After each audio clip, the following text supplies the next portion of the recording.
नमस्कार दोस्तों, stock market studies में फिर से एक बार आपको स्वागत है। तो आज मैं बात करूंगा दो दिग्गज पेंट कंपनी के बारे में। देखिए, दिग्गज क्यों बता रहा हूँ, क्योंकि इंडिया के जितने सारे पेंट इंडस्ट्रीज है, जितने सारे पेंट कंपनी है, तो उनमें से टॉप 1 एंड टॉप 2 रैंकिंग में इस दोनों कंपनी के नाम हमेशा आ जाता है। तो फर्स्ट जो कंपनी है वो है एशियन पेंट और सेकंड जो कंपनी है वो है बर्जर पेंट। तो इस दोनों कंपनी के बारे में बात करूंगा, क्योंकि इसके मैं ऊपर मैं पहले भी आपको वीडियो बना कर दिया था कि अगर आपके पोर्टफोलियो में अच्छा स्टॉक और रखना चाहते हैं तो इस दोनों कंपनी के ऊपर आपको इन्वेस्टमेंट जरूर करना चाहिए, क्योंकि दोनों ही अ, एक लार्ज कैप कंपनी है, साथ ही साथ एक मल्टी बिगर कंपनी भी बोल सकते हैं। तो दोनों कंपनी के ऊपर बात करूंगा, क्योंकि इस खराब सिचुएशन में, मतलब वर्ल्ड वार के सिचुएशन में, वर्ल्ड वार नहीं बताऊंगा, रसिया और यूक्रेन के बीच में जो वार चल रहा है उसके कारण जो क्रूड ऑयल का प्राइस जिस तरीके से इंक्रीज हुआ था, और उसी के कारण सबसे ज्यादा प्रेशर में था पेंट सेक्टर। क्योंकि देखिए, पेंट सेक्टर के जो रॉ मटेरियल होते हैं वो ज्यादातर इस ऑयल क्रूड क्रूड ऑयल से ही मिलते हैं। अगर क्रूड ऑयल का प्राइस बढ़ जाता है और उसको ज्यादा टैक्सेस देकर इंडिया में खरीदारी करना होगा, तो कंपनी के बहुत ज्यादा कॉस्टिंग आ जाते हैं। तो इसीलिए मार्केट के ऊपर इस दोनों कंपनी के ऊपर प्रेशर अभी तक है। तो क्या अभी फिलहाल के लिए इस कंपनी के ऊपर निवेश करना चाहिए? क्या इस कंपनी से निकल जाना चाहिए? क्या बाय करने के बाद अभी हो, मतलब होल्ड करना चाहिए? तो सारे के सारे इन्फॉर्मेशन मैं इस वीडियो में देने वाला हूँ। तो वीडियो को लास्ट तक देखना, और अभी तक अपने इस चैनल को सब्सक्राइब नहीं किया तो जाकर फटाफट जाकर सब्सक्राइब कर लीजिए, क्योंकि आपको डेली बेसिस बहुत सारे इन्फॉर्मेशन, स्टॉक मार्केट अपडेट इस चैनल के माध्यम से मिलता रहेंगे। तो इस मेरे साथ जुड़ जाइए, आपको बहुत कुछ जानने को और सीखने को मिलेगा। तो चलो देख लेते हैं इस दोनों कंपनी के डिटेल्स के बारे में। तो सबसे पहले मैं क्रूड ऑयल के प्राइस के ऊपर आ चुका हूँ। यहाँ पे आप देख सकते हैं फिलहाल का जो सिनेरियो है ये हमेशा चेंजिंग होते रहते हैं। मैं जब वीडियो बना रहा हूँ अभी 109 दिखा रहा है। आप जब इस वीडियो देखेंगे तो शायद ये चेंजिंग भी हो सकते हैं, क्योंकि देखिए क्रूड ऑयल का प्राइस 120 प्लस भी हो गया था। अभी फिलहाल के लिए थोड़ा सा कम हुआ, क्योंकि देखिए क्रूड ऑयल का प्राइस जो बढ़ने का जो मेन रीजन है वो है रसिया और यूक्रेन। इस दोनों देशों का बीच में जो वार चल रहा था, इसके लिए सबसे ज्यादा तेल इंपोर्ट किया जाता है रसिया से। अगर रसिया का ऑयल जो क्रूड ऑयल है उसको ऊपर बैन लगा दिया गया, तो इसीलिए बाहर की जितने सारे कंट्रीज में तेल ज्यादा मिलता है वो क्या कर रहा है, उसका तेल का प्राइस बढ़ा रहा है। तो इसीलिए इस प्राइस को धीरे धीरे बढ़ते गया। जो नवंबर में आपको मैं एक रिपोर्ट यहाँ पे बताता हूँ, इस रिपोर्ट को आपको जानना जरूरी है। मैं आपको एक, हाँ चलो इस जगह पे बता देता हूँ। तो एक्चुअली देखा जाए तो क्रूड ऑयल का नवंबर मंथ में जो प्राइस था करीबन 68 रुपीज था, और अभी क्या हुआ, अभी तो चल रहा है फरवरी मार्च मंथ। तो एक, अभी देखा जाए तो 5 माह में ही, मतलब 5 मंथ में ही कंपनी का प्राइस रेंज डबल से भी ज्यादा हो गया। तो इस बात को आपको ऑब्जर्व करना होगा, क्योंकि देखिए इस तरीके से देखिए प्राइस रेंज बढ़ता जाते हैं और फिर भी गिरता भी है। क्योंकि देखिए गिरने का कारण तब होगा जब ज्यादातर कंट्री से ऑयल आ जाएगा, तब इसका प्राइस गिर जाएगा। अभी तक फिलहाल के लिए रस्सी के ऊपर बैन लगा दिया गया है, तो इसलिए ऑयल का प्राइस बहुत बढ़ गया। और इस प्राइस के बढ़ने से ही जितने सारे पेंट इंडस्ट्रीज है, जितने सारे केमिकल इंडस्ट्रीज है, उसके ऊपर सबसे ज्यादा प्रेशर है। हाँ देखिए, मैं ये नहीं कहूंगा बाकी सारे कंपनी के ऊपर प्रेशर नहीं है, सारे के सारे कंपनी के ऊपर प्रेशर रहेगा। तेल का प्राइस बढ़ जाएगा मतलब हर इंडस्ट्रीज के प्रेशर रहेगा, क्योंकि हर इंडस्ट्रीज को चलाने के लिए ऑयल का, मतलब क्रूड ऑयल का तो जरूरत होगा होगा ही होगा। देखिए क्रूड ऑयल का डायरेक्ट जरूरत नहीं होगा, क्रूड ऑयल को रिफाइनरी करके बहुत सारे प्रोडक्ट वहां से निकलवा जाता है, तो उसी को जरूरत होगा। तो इसीलिए क्रूड ऑयल का प्राइस बढ़ेगा, मतलब हर ऑयल का, तेल का प्राइस बढ़ जाएगा। तो इसलिए सबसे ज्यादा प्रेशर में यहाँ पे पेंट इंडस्ट्रीज है। तो उनमें उनमें से दो कंपनी का नाम मैं आज डिटेल्स में बताऊंगा, वो है एशियन पेंट और बर्जर पेंट। तो एशियन पेंट के बारे में बात करूं तो मैं यहाँ पे 6 मंथ इस कंपनी का चार्ट पैटर्न दिखा दूं, करीबन 14% तक यहाँ पे लॉसेस कंपनी दिया है। तो क्या कंपनी खराब हो गया? कंपनी का 1 साल देखेंगे तो ऑब्वियसली 20% तक प्रॉफिट, 5 साल देखेंगे तो 168% तक रिटर्न। और आपको मैक्सिमम में देखिए कितना शानदार और जानदार रैली। देखिए इस तरीके से गिरावट आज नहीं हुआ, बहुत बार हो चुके हैं, बहुत बार। मैं सिर्फ मार्किंग कर रहा हूँ, आप देख लीजिए यहाँ पे छोटा मोटा आपको डाउनफॉल देखने को मिलेगा। आप वहाँ पे चार्ट पैटर्न देखेंगे तो करीबन 15 12-10% तक गिरावट है। तो इतना ज़्यादा गिरावट होने के बाद भी देखिए कंपनी फिर से ऊपर में गया। तो इसमें आपको घबराने की कोई बात नहीं, क्योंकि देखिए कंपनी कोई छोटा-मोटा नहीं है। सबसे पहली बात, कंपनी इंडिया का नंबर 1 ब्रांड है और नंबर 1 कंपनी है।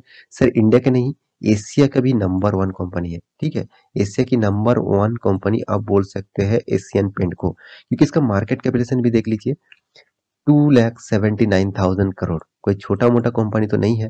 तो कंपनी का जो परफॉर्मेंस है उसके बारे में बात करूँ, देखिए कंपनी का जो सेल्स ग्रोथ है वो देखिए 1 साल में 7.69%, 3 साल में 9.37%, 5 साल में 9.37%।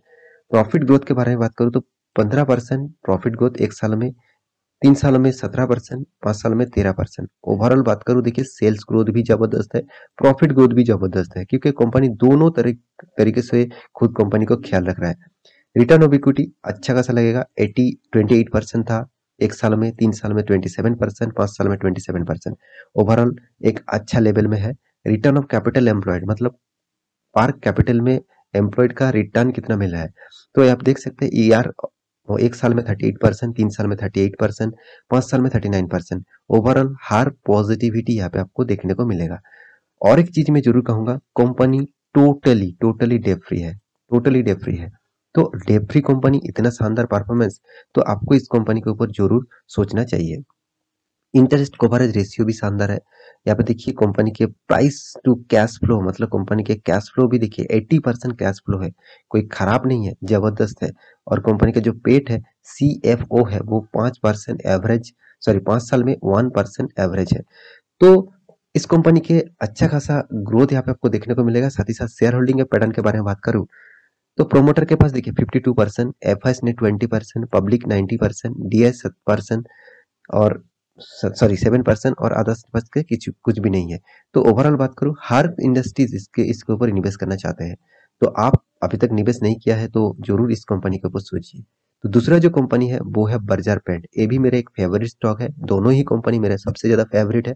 देखिए मैं ये नहीं कर रहा हूँ कि मेरा फेवरेट है मतलब आप कल जाकर निवेश कर दीजिएगा। आप इसके ऊपर स्टडी करिएगा, आपको बहुत सारे चीज आपको पता चलेगा, तभी आप निवेश करना, ठीक है? तो यहाँ पे देख सकते हैं कंपनी, यहाँ पे 6 मंथ की चार्ट पर ओपन कर दूं तो करीबन 20% तक गिरावट देखने को मिला। क्या कंपनी खराब हो गया? नहीं। 1 साल में भी लॉसेस, चलो मानता हूँ। 5 साल में आप देखेंगे तो 5 साल में आप कितना शानदार यहाँ पे आपको रैली देखने को मिलेगा, कितना शानदार। देखिए बहुत बार गिरावट, आज पहली बार गिरावट नहीं हुआ। मैक्सिमम चार्ट पैटर्न ओपन कर दूं तो देखिए 38,000% का रिटर्न। यहाँ पे भी गिरावट, यहाँ पे भी गिरावट, यहाँ पे भी छोटा मोटा गिरावट, यहाँ पे भी हुआ, यहाँ पे भी हुआ। कितना बार यहाँ पे गिरावट हुआ, इसका इस तरीके से माहौल चलता रहेंगे तो इसमें आपको घबराने की कोई जरूरत नहीं। हमेशा कोई स्टॉक गिर रहा है और वो भी फंडामेंटली, फाइनेंशियली जबरदस्त कंपनी है, तो आप आंख बंद करके उस कंपनी के ऊपर भरोसा कर सकते हैं। देखिए आंख बंद करके मतलब ये नहीं कि बहुत जितना पैसा है पूरा के पूरा उसमें लगा दीजिए, इस तरीके से इन्वेस्टमेंट कभी भी मत करिए। हमेशा सेपरेट इन्वेस्टमेंट करिए, अलग अलग इंडस्ट्रीज के ऊपर इन्वेस्टमेंट करिए। अगर कोई कंपनी डूब भी जाता है तो दूसरा कंपनी आपको उठा ले जाएगा। राकेश झुनझुनवाला जी ने यही लॉजिक यूज करके टाइटन में सिर्फ पूरा का पूरा पैसा तो टाइटन से ही उनको बन सकता था, तो फिर भी वो टाइटन में क्यों सारा पैसा क्यों नहीं निवेश किया? उसको पता है अगर टाइटन में कुछ गड़बड़ी हो तो दूसरा कंपनी मुझे फायदा जरूर दे देगा। तो इस बात को भी आपको ऑब्जर्व करना होगा।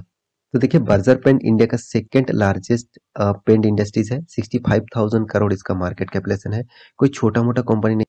इस कंपनी का भी आप सेल्स ग्रोथ देखेंगे तो 5% 1 साल में, 3 साल में 8%, 5 साल में 9%। प्रॉफिट ग्रोथ पहले तो 1 साल में नेगेटिव, बाकी 3 साल 5 साल में पॉजिटिव में है। रिटर्न ऑफ इक्विटी 20% एवरेज आपको देखने को मिला और रिटर्न ऑफ कैपिटल एम्प्लॉयड 30% से भी ज्यादा आपको देखने को मिला। कंपनी के पास जो डेप्थ है वो ना के बराबर है, 0.05 मतलब ना के बराबर डेप्थ आप बोल सकते हैं। हाथ में जो कैश है 97% का कैश फ्लो है। इंटरेस्ट कवरेज रेशियो भी 28 है और पेड भी देखिए कितना शानदार है। तो इस कंपनी के भी सारे के सारे पैरामीटर आपको पॉजिटिव लगेगा। और अभी शेयर होल्डिंग पैटर्न के बारे में बात करूं तो देखिए सबसे ज्यादा हिस्सेदारी प्रोमोटर के पास है, 74% प्रोमोटर के पास है। उसके बाद एफआईएस के पास माल है 11%, पब्लिक के पास 10%, डीएस के पास 3.5%। तो ओवरऑल बात करूं हर किसी इंडस्ट्रीज की इस कंपनी के ऊपर हिस्सेदारी है, मतलब हर इन्वेस्टर की इसके ऊपर फोकस है। तो इस कंपनी के भी ऊपर आपको जरूर फोकस होना चाहिए। मैं दोनों कंपनी के बारे में सिर्फ एक ही राय आपको दूंगा। आप निवेश करना चाहते हैं पेंट इंडस्ट्रीज में, तो और भी आपको बहुत सारे कंपनीज है, उसके ऊपर स्टडी करिए। वो कंपनी में खराब नहीं बोलूंगा। तो आपको थोड़ा सा रिस्क कम लेकर काम करना है, तो आपके लिए इस दोनों कंपनी बेस्ट रहेगा। तो आशा करता हूँ सारे जानकारी आपको मिल चुका है। तो मेरे वीडियो अच्छा लगे तो लाइक करना, दोस्तों के साथ शेयर करना और चैनल को सब्सक्राइब भी करना। मिलते हैं नया स्टॉक लेके। और जाने से पहले ही कहूंगा, अभी तक अपने इस टेलीग्राम चैनल में ज्वाइन नहीं हुआ तो नीचे जाकर ज्वाइन हो जाइए। आपको डेली बेसिस इंटरडे लेवल का कॉल वहां पे मिलेगा। साथ ही साथ अभी तक अपने डीमेट अकाउंट ओपन नहीं किया, उसका लिंक भी आप नीचे मिल जाएगा। जाकर फटाफट जाकर डीमेट अकाउंट ओपन कर लीजिएगा और वहां से आपको बहुत सारे फायदा मिलेगा। तो मिलते हैं नया स्टॉक लेकर, तब तक अच्छे से रहिए, अपने ख्याल रखिए।